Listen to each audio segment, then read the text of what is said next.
Welcome to the last module of Applying Thoughts. In this ninth module, we will review whatever we have covered in the last 8 modules.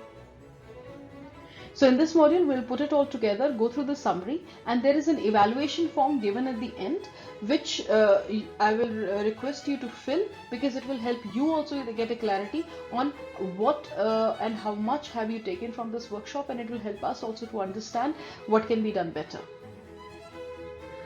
Well, the first thing we discussed in the module number 1 was the type of decisions.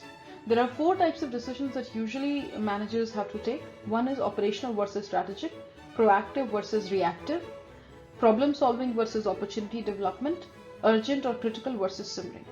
And then we moved on to discuss various frameworks and models and processes and tools which can help you in solving or taking the decisions on any one of these areas. We also discussed Kynefin problem framework, where we divided the problems into 4 categories based on their level of complexity. Simple are the ones which have best practices, standard operating procedures, where the relationship between the cause and effect is very direct and easily knowable. The next is complicated, where the relationship between the cause and effect is not that direct, and you may have good practices, but there are not very well defined operating procedures for this. Next, we're talking about complex problems. Now, complex problems are where the relationship between cause and effect may not be direct, and at the same time, it may not be easily found. Something happening in one part of your organization might be impacting the other domain, and you might be realizing and looking at the problems in the other domain. And you will have to use root cause analysis tools like fishbone analysis, which are better suited for complex problems to identify what are the various domains and problems from where the effect and the cause might be working. Then we spoke about the chaotic problem. Chaotic are the one where they're unpredictable, and second, there is no preparation that can be done for them, as no structure will fit them.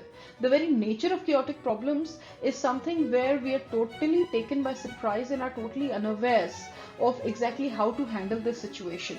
So the right thing to do in this scenario is to take some action, do the next best thing that you can do, but there is no defined structure that you can follow. So novel practices emerge out of chaotic scenarios.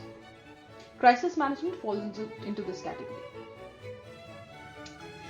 So complex and complicated problem, the 2 domains which have been our focus throughout this training module.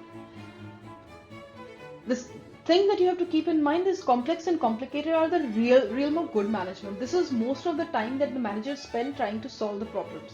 Also, it requires investigation, analysis, and creativity, and insight and adaptability to changing conditions. And the creative problem solving model that we used helps us cover all these points.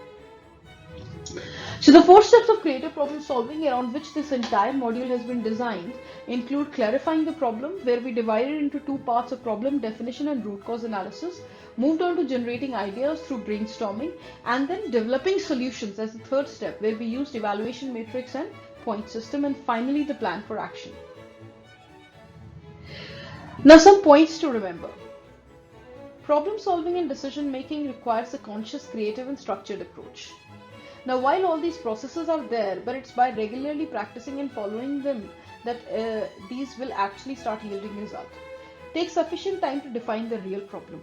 As we discussed before also, if you end up solving a symptom, you may end up wasting a lot of time and resource, and the problem may still be there. Next is thoroughly investigate the problem by gathering information and root cause analysis tools. Again, goes on to make sure that you are clear on the problem and you know exactly how solving this problem will solve your issue.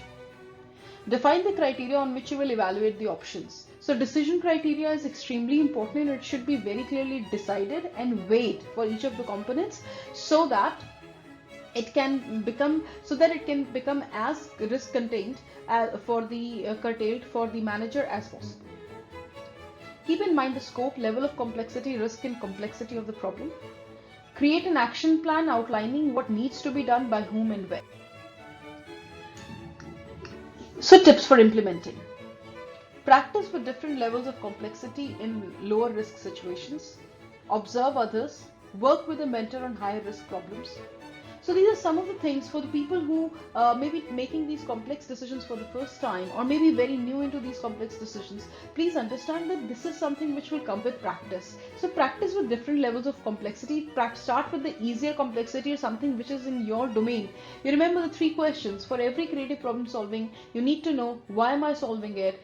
Do I have an influence over it? And does it need novelty or imagination?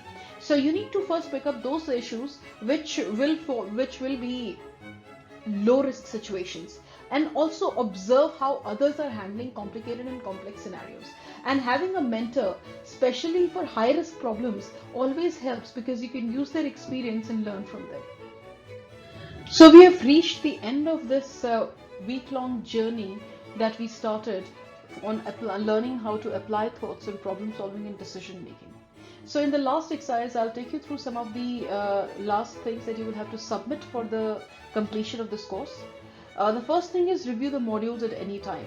I will recommend highly for you to not just run these modules only once, but at least for multiple times, because these are complex concepts which will take review and practice to become comfortable with.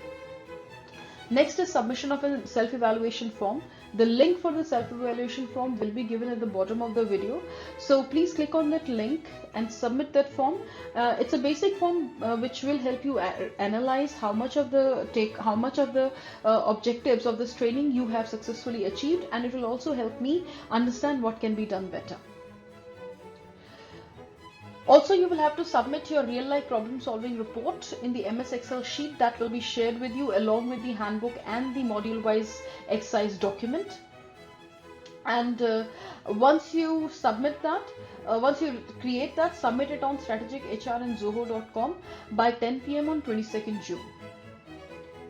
A 2-hour webinar with the facilitator for review and question and answer will be held on 25th of June. So if you have any queries and questions, please keep them ready with you, and I'll be more than happy to answer all the questions in our webinar. I wish you all the very best in solving problems and taking decisions using the creative problem solving method, and I wish you all the very best in applying these thoughts.